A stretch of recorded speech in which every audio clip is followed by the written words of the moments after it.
Before we go to Eden, it's important to see why I tied Ea, Genesis, and all of those other things together before we went too far. You see, me, as a person, I've had a divine intervention, I guess you could say. There are no good words for it because everything we use to explain someone understanding higher power has been totally belittled or made insignificant by modern culture. Enlightenment, awakened, in the higher mind, witness of God, all of those kind of things don't seem to matter anymore because everyone says it. And a lot of times you hear it from people that are actually horrible examples of individuals. I'm not saying that because I want to, but you can see through their actions that they are definitely not the examples that anyone should be following. But I wanted to make a video where if people need to find a reason to listen to somebody or to have what they would call faith in what they're doing, this could help a lot of the people who feel that they need proof and they need the signs and they need things to add up. Because if this doesn't add up to you, and if you're one of these people who studies symbols and gematria and etymology, then you see this and you go, well, that doesn't mean anything, but all this other stuff does. I'm sorry, but most likely you're just too childish to believe that somebody has actually had an experience that no one else has, other than just their normal life of individual in and out experiences. Since this is about me and a lot of my personal stuff, I'm going to try to make it really quick.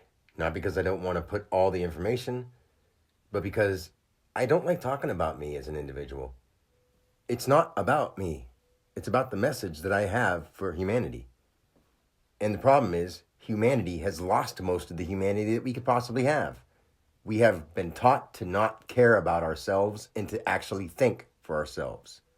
And then when a lot of us get confronted with that truth, many will just get pissed off like a little child. First, my father's name, like I've said before, his initials are EA. His first name is Ed, E-D.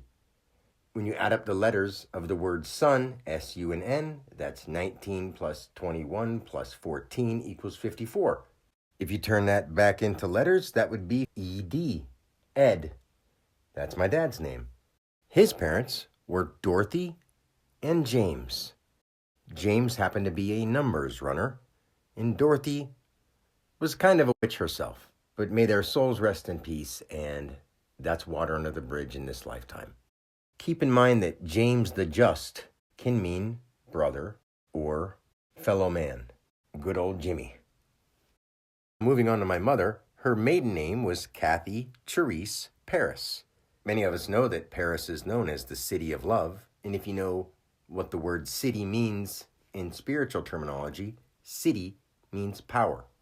And of course, when you go to a city, it's a gathering of a lot of power. A lot of people brings a lot of activity, which brings a lot of power. Her middle name's Therese. Don't you think it's just kind of coincidental that my mother, of all people, after what's happened to me in my life, and I'm not just saying it, her middle name is Therese? Mother? Therese? Interesting. When she gets married, and her last name turns to Alexander, my dad would be E-A, and my mom would be K-A, Ea and Ka. Ea is the god of creation, waters, wisdom, and Ka, in all the ancient terminology, is the essence of life itself that they preserve in mummies, the kinetic activity. And my mom, along with other things that she does in her life, has taken really fondly to knitting and crafts, which are kinetic activities when you do them upon yourself. It's actively active, action, kinetic activity, Ka. So Ea marries Ka. And who comes forth into the light? Me. I'm the fourth one who came into the light because in my family there was 2 boys born older, then there was a stillborn in the middle, and then there was 2 boys born younger. The one that died in the middle was on 10-3, which is JC. And if you died on the cross, halfway between 2 and 2, and the one in the middle, the third one out of 5, we only had 4. So I am 4 and 5. 4 alive, 5 in essence. And his first name happens to be my middle name. I could go into my best friends, all the people I knew through school, everybody I've ever worked with, everyone I've ever known or lived around, rode the bus with, everything. And I can explain to you their names, why they're in the spot they're in. And if you listened to me and actually thought about it, you'd see that I'm not joking. And I can show you that it works for you too. Because this is so much bigger than you think. But you'll never understand it if day in, day out, you're following a 7-day schedule and a 365-day year doing the same dumb activities over and over again because they're tradition. Your life has been made up and you're playing along. Are you going to do it forever? I don't think you want to. Anyway, that's all I'm going to say about other stuff than what I need to say in the video. Other than those things with my name and where my brother, who's born on 10/3, which is JC, I want to mention a couple other things. Moving into Eden, my dad's name, Ed, which is when you add up the son and you get 54, Ed. My name, Dan, if you take the D and the A, which are 4 and 1, and add them together, that's an E. And then you have an N from Dan. You could add D and A and get E. So you'd have E-D-E-N. So he's my father, and I'm the son. That actually adds up to Eden. I was also born in a place called Meadville, and just coincidentally enough again, out of the universe, Earth, which is ear plus here, on the side of a place called Erie, in a little town called What I've Heard, or Waterford, Ea being the god of water. Isn't it crazy that I'm in a place called Waterford? And I live on a road called Clemens Road. If you see anything about the name Clement, even in the Bible, it says his name is in the book of life. A couple other extra details. My grandma Mary, who was married to Joseph, they were the parents of my mother, lived on Hillborn. And my father lived on Horseshoe. What is a son? Adds up to Ed. There once was a horse named Mr. Ed. What's another name for the sun god? Horse. My dad lived on Horseshoe Drive. The road surrounding me, which is Clemens Road, starts from a road called West Green, passes a road called Yaple, and then ends at a road called Loop. And right down the road from where I grew up is an old run-down playground called JC's. So Clemens, which could be Elements and Clayman, starts from West Green, passes Yaple, and ends at Loop next to a run-down playground named JC's. Not a coincidence. Additionally, if you've looked into other practices, try to notice some of the words. Vedanta, otherwise known as the Vedas. Things like the Dantian. And then if you just look at science, DNA, for crying out loud. Say it a little different and you've got DNA. That's my first name and last initial. These are all some pretty big things, and they're just a tiny handful. This goes on and on forever, and I could show it to you if you actually had the patience to listen.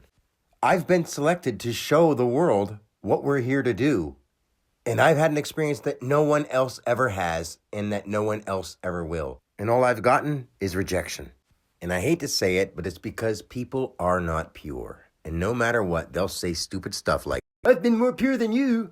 Still eating animals. Still judging other people based on things that those people themselves don't even know why they're doing this. When it comes to other people and all the problems in the world, there's no point trying to explain it too deeply because no one listens anyway. And no one has the attention span they try to believe they do because they don't. Even the biggest geniuses in the world are not very smart, especially if they're eating dead animals. How fucking smart do you have to be not to eat a corpse? Not very, but that's how misled we've all been. And it gets me flustered talking about myself, so that's it for this video. I love you guys, and I'm sorry if that was not the tone you would have chosen, but I'm just being honest. And this is a lot for anyone to deal with, and no one else will ever understand. I'm not saying it because I think it's cool. I'm not saying it because I want any kind of pity. I'm saying it because it's true. And instead of letting me help the world I live in, everyone's ignoring me or thinking that I'm dumb when I'm the farthest thing from dumb. Especially when you look at what kind of sideshow our world's being turned into while we sit back and watch a bunch of elderly buffoons battle over things that none of us should be putting up with. And saying no in a world this out of control when you should be saying no and should have been saying no for a really long time is not weak. In fact, it's a strength, especially in a world that's not ready to grow up and hasn't grown up one little bit. I don't want to end with an insult to anybody. I get fired up because I do know how to handle a lot of these problems. And all we'd have to do is actually sit down and talk about them. And that means on individual levels, on community levels. We don't need anybody in charge of the world. In fact, that needs to go. And if you can't understand why that does make sense, then your brain is fried. No one rules the world. You're part of it. And that's that. Nothing more, nothing less. We could work together. Everything else on the planet does. We could do it in a very sophisticated way and make it way better. And we're not doing that because we're not working on our inner self first. And we're killing each other over bullshit because we're people with animal brains. Deeply think about it. Until next time, peace and God bless.